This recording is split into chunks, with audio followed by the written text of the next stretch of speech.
What's up guys, this is iTweaks here, and I've had the iPhone 6 for almost 2 weeks now, so I figured it's time to dive in for a review. So first let's talk about the design, and the design has some pros and cons. So starting with the main feature in my opinion, we have the beautiful 4.7-inch display coming in at 1334 by 750 resolution. Now the screen actually flows over the side of the device and really gives you that amazing feel when you're swiping from the edge of the screen. And it's extremely thin at 6.9 millimeters, and the aluminum body makes it incredibly light at only 129 grams. Now, not to mention Apple steered away from the 90-degree edges in this design, so you're not going to see anything but round and smooth edges everywhere you look. Now, a not so great feature in my opinion is this protruding camera. I don't know what they were thinking when they did this, so from a design perspective it just doesn't look good. If you use your device while it's laying on the table sometimes, which a lot of people do including myself, you'll even get this rocking depending on where you're touching the device. So if you're like in the messages or any type of menu that you try to go back a page by hitting the back button right up there in the top left hand corner, then you're going to see the phone is going to wobble. And it's incredibly annoying, but fixable with a case. Now on the back of the device we have the antenna bands, which really aren't that big of an issue for me as they are for some. I don't really think they look too bad, especially on these space gray iPhones, but on the gold iPhones they definitely are quite a bit more noticeable. Now you also notice that we've moved the power button from the top of the device over to the right hand side. So that's going to make it really convenient and easy to reach if you're using your device on your right hand. That way you can just reach up there with your thumb and just hit that power button. And maybe it's just me, but I think this guy is just a little bit too slippery for my taste. I had some close calls when I was trying to pick it up off the table, even just trying to adjust my grip. I actually did drop this once, not from very far, just right off the table, maybe 3 or 4 inches. Didn't do any damage to the phone itself, but it did make me want to get a case. So I got the product red Apple leather case, and it takes care of the antenna bands, takes care of that protruding camera, and takes care of that slipperiness. But in terms of design, I don't understand why Apple didn't just make the phone a little bit thicker. That way we could get rid of the protruding camera as well as shove a bigger battery into this bad boy, which everybody would be happier with. I mean, you really don't see people walking around talking about how much they love their phone because of how thin it is. It's not that big of an issue, Apple. Alright, so now that I'm done bashing Apple about this protruding camera, let me go ahead and say that this camera is incredible. It's pretty much the best camera that you can get on a smartphone in terms of performance. It takes 8 megapixel photos and can focus incredibly fast with what Apple calls focus pixels. So if you're looking for slow-mo, the iPhone 6 can do that too. You have a choice from 120 frames per second up to 240 frames per second, which really doesn't compare with an actual slow-mo camera, but for a phone, it takes pretty impressive slow-mo videos. It also has digital image stabilization, which really isn't as good as optical image stabilization that you'll see in the iPhone 6 Plus, but it still does a good job of stabilizing your photos or videos if there's any shakiness while recording. Now you can also take up to 43 megapixel panoramas, which is pretty massive. Now it's definitely faster with the new A8 chip, but I think for most 5S users it would be hard to tell a difference in terms of speed unless you do a lot of gaming on your device. So if you're on a 5S and the main reason you want to upgrade is speed, I'd probably just stick to the 5S for now. Now the battery life is a bit better in the iPhone 6 compared to the 5S.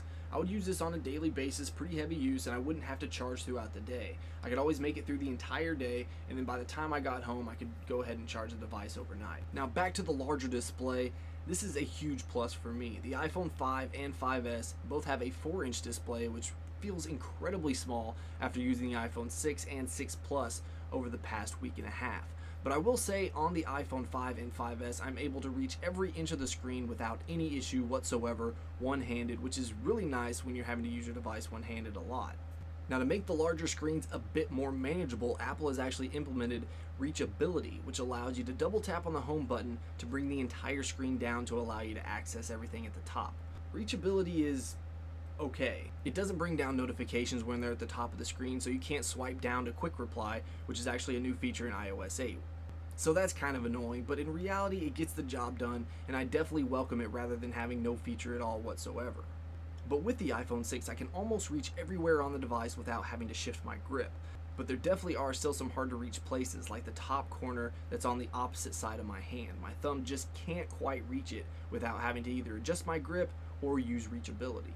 Now of course the other side of this device other than hardware is software, and that software is iOS 8.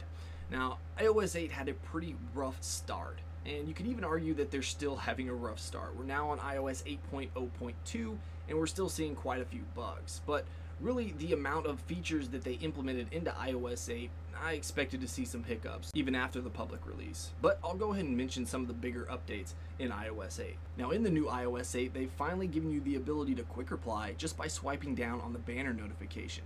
So there's no longer a need to go inside the app itself. But still, if you're using your device one-handed, it can still be a reach trying to swipe down at the top of the screen. Now you also have QuickType, which is actually a highly anticipated feature that I never really use.